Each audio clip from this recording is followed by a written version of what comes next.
Jusqu'à 9h, Good Morning Business. 7h19 sur BFM Business et sur RMC Découverte. L'Oréal a publié la semaine dernière de très bons résultats. Le numéro 1 mondial de la beauté progresse partout, sur toutes les divisions, sur toutes les zones géographiques. La plus forte croissance en 3 décennies. Adrien Koska, bonjour. Vous êtes directeur général international de Garnier. Parmi les marques de la division grand public, il y en a d'autres. Mixa par exemple, ou Maybelline. Ou L'Oréal Paris. Ou L'Oréal Paris, absolument. Garnier fonctionne très bien. Écoutez, oui, Garnier a une très bonne année 2022. C'est d'ailleurs la meilleure année de Garnier depuis 15 ans. Donc on est très content de sa performance. Et quand on regarde la performance, il y a vraiment 2 effets saillants. La première, c'est que Garnier a fait une très belle année sur le soin de la peau, qui est vraiment la catégorie qui porte la dynamique de la marque, avec 2 grands produits stars. L'eau micellaire, qui est notre grand démaquillant, nettoyant, qui fait un carton en France et dans tous les pays du monde.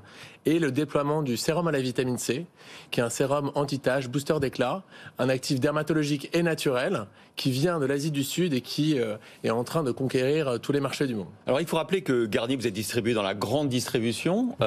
Comment on fait pour justement mettre de la technologie dans les produits grand public et puis augmenter petit à petit les prix? Parce que dans ces résultats, L'Oréal a expliqué que l'effet pricing power et l'effet premiumisation du marché grand public a beaucoup joué dans vos résultats. Écoutez, ce qui est important, c'est d'abord d'apporter de l'innovation et de la valeur pour le consommateur. On sait qu'il y a beaucoup d'inflation et que les consommateurs sont de plus en plus exigeants par rapport aux produits qui arrivent sur le marché. Mais ce qui est étonnant, c'est qu'ils achètent de payer plus cher alors qu'on est en plein débat sur le pouvoir d'achat. En matière de beauté, ils achètent des produits et que les premiers produits qui payent le prix, souvent, c'est le dentifrice et la beauté. Parce que en fait, c'est vraiment notre capacité à apporter un surplus de valeur pour le consommateur qui peut voir et du coup accepter de payer un premium pour ces produits. Le sérum et la vitamine C, c'est un très bon exemple. C'est un produit que nous, on vend à 11,90 € en France par exemple, qui est un produit qui démocratise ce geste en grande distribution parce qu'il a une forte efficacité, il est concentré en vitamine C et les produits qui existaient jusqu'à maintenant étaient beaucoup plus chers. Si vous allez en pharmacie, si vous allez en circuit sélectif, c'est des produits qui coûtent 2-3 fois plus cher. Donc notre mission, c'est vraiment de recruter à la catégorie, démocratiser le meilleur de la beauté en grande distribution. Alors il y a une forte concurrence entre les marques du groupe L'Oréal, entre les divisions et au sein des divisions. Et vous avez choisi un positionnement très différent des autres. Vous êtes une marque verte, la Green Beauty. On le voit d'ailleurs, vous avez amené des produits. Les emballages sont souvent en moitié carton, les plastiques sont recyclés, il y a de la recharge. C'était un peu un pari audacieux à une époque. Maintenant, on a l'impression que les consommateurs sont très sensibles à ça. Est-ce que dans le geste, j'achète du Garnier, il y a ce geste vert maintenant ? Absolument, Garnier est vraiment engagé dans la Green Beauty, comme vous l'avez dit. On pense que c'est vraiment notre rôle. On est la 4e marque de beauté en France et dans le monde. Combien de chiffre d'affaires dans le monde ? Je peux pas vous donner le chiffre d'affaires j'ai essayé pourtant. De la marque, mais en tout cas, c'est une marque qui a un fort impact. On produit un grand nombre d'unités. Je peux vous dire qu'on produit près de 2 milliards d'unités de produits. Et on pense qu'on a une vraie responsabilité en termes de développement durable. C'est pour ça qu'on s'est engagé dans la Green Beauty. Vous l'avez dit, c'est des emballages plus responsables, plus durables. Par exemple, on vient de lancer en France, on a complètement rénové notre marque historique Ultra Doux avec des emballages faits en plastique recyclé, rechargeables.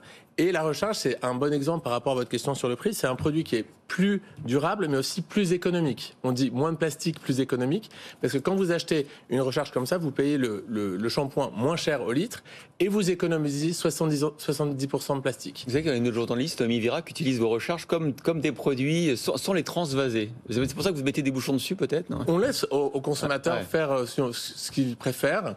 Et en tout cas, on sait que ça améliore aussi l'empreinte de nos produits. Sur la Green Beauty, vous êtes très challengé par des petits acteurs qui se lancent et qui marchent bien. Il y a Respire, il y a les petits prodiges qui essayent de réinventer, par exemple en France, la manière de vendre, mais aussi leur positionnement.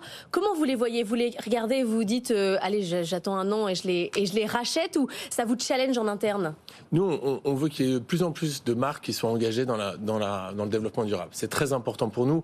Donc on voit ça d'un aspect très positif. Émulation, compétition, c'est sain, ça nous fait avancer. Et le grand avantage sur Garnier, comme je le disais, c'est l'impact. Parce qu'en fait, ces petites marques, elles sont très petites et du coup, elles ont un impact qui est vraiment moindre. Et nous, on essaye d'avoir un impact beaucoup plus grand, de convertir beaucoup plus de consommateurs.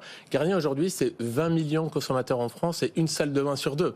Donc, quand on rend un produit Garnier plus durable, l'impact, il est phénoménal tout de suite, alors que ces petites marques, c'est plus difficile pour elles. Vous les regardez quand même, notamment sur les stratégies réseaux sociaux, tout ça, il y a quand même, ça vous challenge quand même un peu. De façon façon très positive. Ce qu'on a aussi chez Garnier, c'est, comme vous le disiez, les laboratoires et l'innovation du groupe L'Oréal. Et on a des chercheurs qui, tous les jours, travaillent ce qu'on appelle la green science, pour rendre des produits naturels plus efficaces et accessibles. Et quand on se compare à ces marques, on voit qu'on a un vrai avantage de ce côté-là. La grande distribution nous a un peu alerté en début d'année, sur les premiers jours, les premières semaines de 2023, sur le fait que les tickets de caisse baissaient, que les consommateurs commençaient à faire attention, à faire des arbitrages. Est-ce que vous l'avez ressenti, vous, dans les ventes de Garnier en grande surface, le début 2023, ou pas ? On n'a pas encore vu ça au niveau du début de l'année. On a un début d'année qui commence plutôt bien sur la marque, avec une bonne dynamique, qui est portée par l'année dernière aussi. On a bien fini l'année dernière, on commence bien l'année. Vous avez parlé du produit phare, le sérum, qu'il faut absolument qu'on essaye. Vitamine clairement, C, la vitamine C qu'on et essaye. acide hyaluronique. C'est sur les cheveux, les prochaines innovations? Écoutez, oui, sur les cheveux, on a plusieurs innovations. On a fait une grande innovation l'année dernière qui est le conditionneur sans rinçage. Donc c'est l'après-shampoing sans rinçage. Et l'avantage de ce produit, c'est qu'on enlève une étape dans la douche. Chaque minute dans la douche, c'est 10 litres d'eau économisée. Et ce produit, il économise 100 litres d'eau. Et en plus de ça, on voit que c'est une efficacité supérieure pour les femmes quand elles l'utilisent. Donc on se fait le produit, on le rince pas ? On ne le rince pas parce qu'on le met après la douche. C'est une texture qui est beaucoup plus légère, mais tout aussi efficace. Et du coup, on économise de l'énergie et de l'eau. Et en même temps, on a une efficacité meilleure sur les cheveux. Et on continue, vous avez raison, sur Ultra Doux. Le grand lancement de cette année, c'est le charcoal, le charbon, qui arrive sur la marque Ultra Doux, là, en début d'année.